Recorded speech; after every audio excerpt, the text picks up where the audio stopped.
Hi all welcome back to Ranjitha YouTube channel. ಎಲ್ಲರೂ ಹೇಗಿದ್ದೀರಾ? I hope ಎಲ್ಲ ಚೆನ್ನಾಗಿದ್ದೀರಾ ಅಂತ ಭಾವಿಸ್ತೀನಿ.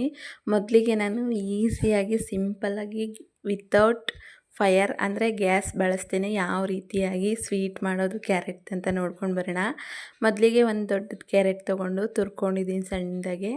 ಈಗ ಒಂದು ಸ್ವಲ್ಪ ಕಾಯಿ ಹೋಳು ತೊಗೊಂಡು ನೀಟಾಗಿ ಅದನ್ನು ಸಣ್ಣದಾಗಿ ತುರ್ಕೊಂಡು ಒಂದು ಚಿಟಿಕೆ ಬಾದಾಮ್ ಪೌಡ್ರ್ ಆ್ಯಡ್ ಮಾಡ್ಕೊಳ್ತಾ ಇದ್ದೀನಿ. ಜಾಸ್ತಿ ಬೇಡ, ಒಂದೇ ಒಂದು ಚಿಟಿಕೆಯಷ್ಟು ಆ್ಯಡ್ ಮಾಡಿಕೊಂಡ್ರೆ ಸಾಕು. ಇದಕ್ಕೆ ಒಂದೆರಡು ಟೀ ಸ್ಪೂನ್ ಶುಗರ್ ಆ್ಯಡ್ ಮಾಡ್ಕೊಳ್ತಾ ಇದ್ದೀನಿ. ನೋಡಿ, ಬೇಕಂದರೆ ಬೆಲ್ಲನೂ ಆ್ಯಡ್ ಮಾಡ್ಕೋಬೋದು ನೀವು.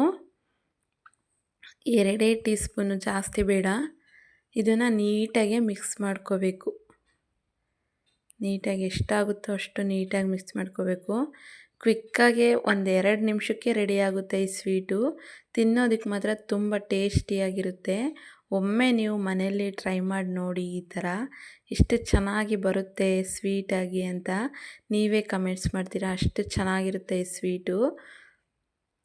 ಇದನ್ನು ಈ ಥರ ಮಿಕ್ಸ್ ಮಾಡಿಕೊಂಡು ನೀಟಾಗಿ ನೋಡಿ, ಈಗ ಮಿಕ್ಸ್ ಮಾಡ್ತಾ ಮಾಡ್ತಾ ಕಲರ್ ಚೇಂಜ್ ಆಗುತ್ತೆ.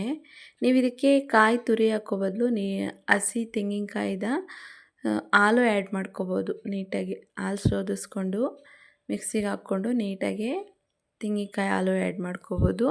ನಾನು ಹಾಲು ಆ್ಯಡ್ ಮಾಡ್ಕೊಂಡಿಲ್ಲ, ಹಸಿ ತೆಂಗಿನಕಾಯಿ ಆ್ಯಡ್ ಮಾಡ್ಕೊಂಡಿದ್ದೀನಿ. ನೋಡಿ, ನೋಡಿದ್ರಲ್ಲ ಎಷ್ಟು ಈಸಿಯಾಗಿ ಕ್ವಿಕ್ಕಾಗಿ ಈ ಸ್ವೀಟ್ ಮಾಡ್ಕೊಳ್ಳೋದು ಅಂತ.